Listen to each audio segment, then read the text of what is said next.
Nos preguntan cuál de las siguientes curvas representa la posición versus el tiempo del MRU. Y sabemos que en un MRU la gráfica de la posición versus el tiempo está dada por una función lineal, que en este caso sería la gráfica 2. Pero vamos a darle sustento. Recordemos que en un MRU se cumple que la velocidad es igual al desplazamiento entre el tiempo, pero el desplazamiento es igual a la posición final menos la posición inicial.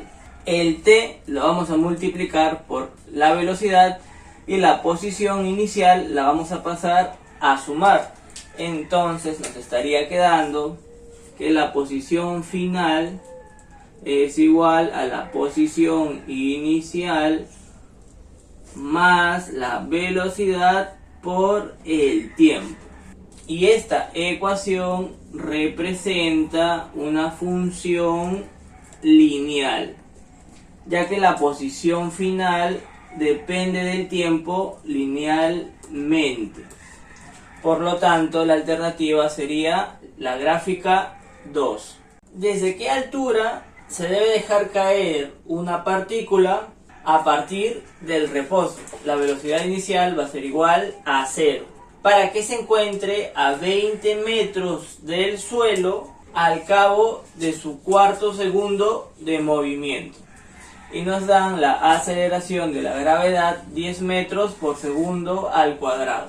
Entonces la altura pedida sería el desplazamiento que ha hecho la partícula durante los 4 primeros segundos más los 20 metros antes de llegar al suelo. Entonces vamos a hallar este desplazamiento h minúscula. Y recordemos que este es un fenómeno de caída libre.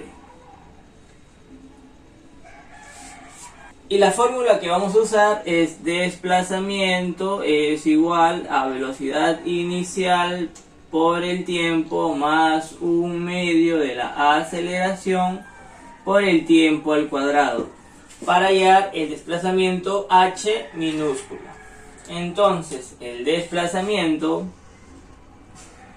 va a ser igual, como la velocidad inicial parte del reposo, esto va a ser 0 y quedaría un medio de la aceleración. La aceleración es 10 metros hacia abajo, menos 10 por el tiempo. El tiempo es 4 segundos, al cuadrado sería 16. Si nosotros operamos, esto nos daría como respuesta menos 80 metros. Y ustedes se preguntarán, ¿por qué sale negativo? Porque lo hemos calculado vectorialmente. Desplazamiento menos 80. ¿Eso qué significa? Que la partícula se ha ido hacia abajo 80 metros. Pero a nosotros nos piden la altura, es decir, su magnitud. Entonces, h sería igual a 80 metros. Por lo tanto, la altura pedida sería igual a los 80 metros más 20 metros, es decir, 100 metros de altura. Y esta sería la respuesta. Nos dan 3 proposiciones y nos preguntan si son verdaderas o falsas. La masa y la cantidad de sustancias son cantidades físicas que representan la misma propiedad de la materia. Esto sería falso, pero para sustentarlo, recordemos que la unidad de la masa es el kilogramo, mientras que para la cantidad de sustancia, la unidad fundamental sería el mol, que es la relación entre la masa con la masa molar. Como tienen diferentes unidades de medición, la masa y la cantidad de sustancias no representan la misma propiedad de la materia.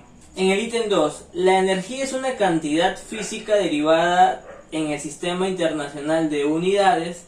Recordemos que las cantidades físicas fundamentales vendrían a ser el tiempo, la masa, la longitud, la temperatura, la intensidad luminosa, la intensidad de candela, la cantidad de sustancia. Esas son las fundamentales.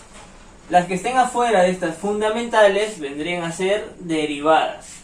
La energía es una cantidad física derivada, esto sería verdadero. En el ítem 3, el gramo es la unidad de medida de la masa. Recordemos que la pregunta es en el sistema internacional. Y en el sistema internacional la masa tiene como unidad de medida el kilogramo. Y como nos dicen que es el gramo, esto sería falso. Nos dan la siguiente ecuación y nos dicen que es una ecuación dimensionalmente homogénea. Además nos dan de dato que A es una constante con dimensión m L a la menos 1 por T a la menos 2, donde ρ representa la densidad y G la aceleración de la gravedad. Recordemos por el principio de homogeneidad, si yo sumo una dimensión física, ya sea la dimensión m, la sumo o la resto con otra dimensión n y nos da como resultado c, tanto m, n y c tienen que tener la misma dimensión. Por lo tanto, tenemos x más el producto de ρ por g por y es igual a A. Esto significa que la dimensión de x debe ser igual a la dimensión de A. Pero ya nos dan de dato la dimensión de A, que es masa por la longitud a la menos 1 por el tiempo a la menos 2. Y ya tenemos la dimensión de x. Además, la dimensión de este producto va a ser igual a la dimensión de A. Pero este producto es ρ, que es densidad. Y recordemos que la densidad tiene como dimensión la masa entre el volumen, m entre L al cubo, multiplicado por g, que es aceleración de la gravedad, y una aceleración es distancia, que vendría a ser L, entre tiempo al cuadrado, que sería t al cuadrado, multiplicado por y, que sería la dimensión de y, va a ser igual a la dimensión de A. Pero la dimensión de A es m por L a la menos 1 por T a la menos 2. De acá vamos a simplificar m con m. Esto sería T a la menos 2 con T a la menos 2. Y solo nos quedaría L entre L al cubo, que quedaría 1 entre L cuadrado. Este L cuadrado lo pasamos a multiplicar por L a la menos 1 y la dimensión de Y va a ser igual a L. Pero nos piden la dimensión de X por Y. Entonces nos quedaría X es M por L a la menos 1 y Y es igual a L. Este L a la menos 1 con este L se eliminan y quedaría M, que es la masa, por T a la menos 2, que es tiempo a la menos 2. Y esta sería la respuesta. Nos dan de dato que A, B, C, D es un rombo. Además, sus diagonales son perpendiculares y miden 12 centímetros y 16 centímetros.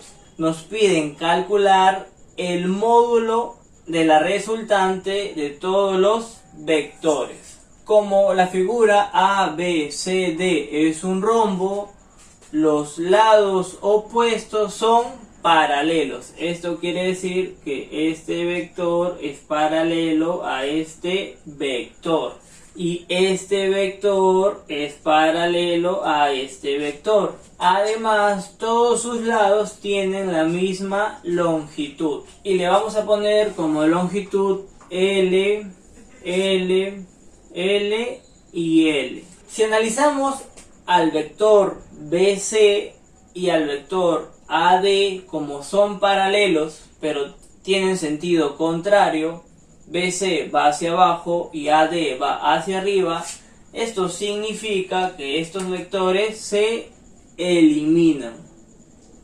De la misma forma, el vector DC y el vector BA son paralelos, pero sentido contrario. Esto va hacia arriba y esto va hacia abajo. Y además tienen la misma longitud. Por lo tanto, estos dos vectores se eliminan. Entonces nos estaría quedando dos vectores, que serían las diagonales del rombo. Este vector AC, recordemos que es perpendicular a la otra diagonal de B. Y lo vamos a ubicar de esta forma, que forme 90 grados. Y por dato, su longitud es 12 centímetros y de la otra diagonal es 16 centímetros. Y el vector resultante de los dos vectores sería aquel vector que parte del inicio del primer vector y termina en el final del último vector. Y este sería el vector resultante. Pero como es un triángulo rectángulo, esta resultante se calcularía aplicando Pitágoras. R cuadrado es igual a 12 al cuadrado más 16 al cuadrado. Si resolvemos esta ecuación, el módulo del vector resultante sería igual a 20 centímetros. Y esta sería la respuesta. Nos dan el vector A, que es igual a 2i menos 6j, y el vector B, que es 3i más j, y nos preguntan el ángulo que forman los dos vectores. Para calcular el ángulo que forman estos dos vectores, vamos a hacer uso del producto escalar. Y recordemos que si tenemos el producto escalar, sería el producto escalar de dos vectores, en este caso va a ser el vector A con el vector B, es igual al coseno del ángulo que forman por el módulo del primer vector, el módulo del vector A por el módulo del segundo vector, el vector B. Ahora, cuando apliquemos producto escalar, lo recomendable es primero evaluar el producto escalar, ya que si este producto nos da como resultado 0, ya no necesitamos calcular el módulo del vector A y el módulo del vector B. Y recordemos que el producto escalar de dos vectores es multiplicar componente con componente. 2i con 3i, esto sería 2 por 3, menos 6j con j, y esto sería menos 6 por la unidad. 2 por 3, 6, menos 6, esto da como resultado 0. Entonces, si reemplazamos, quedaría 0 es igual al coseno de teta, multiplicado por el módulo del vector A y por el módulo del vector B. Pero 0 entre un número seguiría siendo 0. Por lo tanto, el coseno del ángulo que forman es igual a 0. Pero nosotros nos piden el ángulo que forman. ¿Y el coseno de qué ángulo nos da como resultado 0? Entonces, este ángulo sería igual a 90 grados.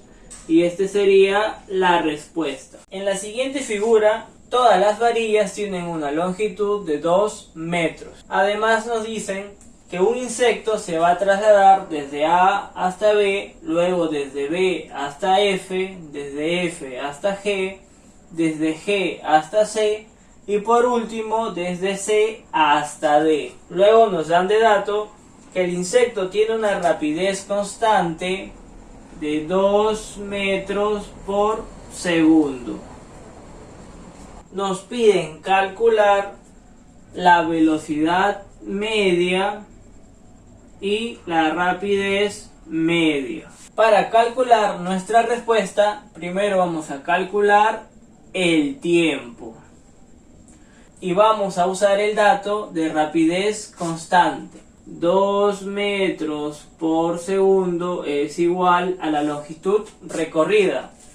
Ha recorrido una varilla, 2 varillas, 3 varillas, 4 y 5 varillas. Como cada varilla mide 2 metros, esto sería 10 metros entre el tiempo.